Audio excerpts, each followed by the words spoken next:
උඹ කෑල්ලේන සැරයි නේ බා. පිස්සුද බා උඹට?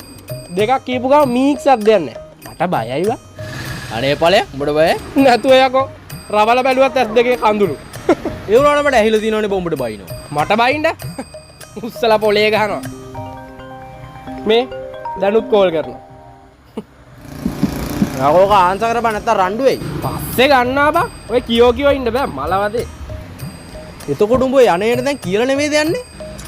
වකී කිය කරන්න පුළුවන්ද බා? මං යන්න එන්නේ කොහෙද? ඒව මගුල් මං කිය නටන්නේ. මං මගේ නිදාස් ඉන්නවා. මේ ආයි ගන්න. ෂෝ මලවදේ.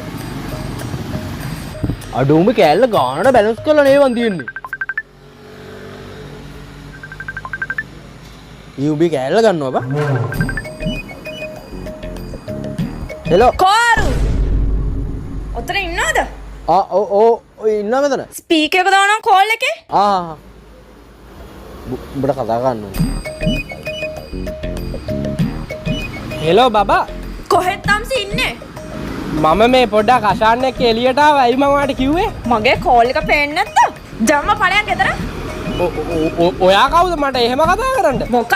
ඉස්සල ගහන පොළේ දනගනි. අනික මං කියලා තිනවා අශාන්න ආශ්‍රය කරන්න එපා කියලා උඹට. ජම්ම ගෙදර ගිහින් මට වීඩියෝ කෝල් එකක් ගන්නවා. හරි බබා මං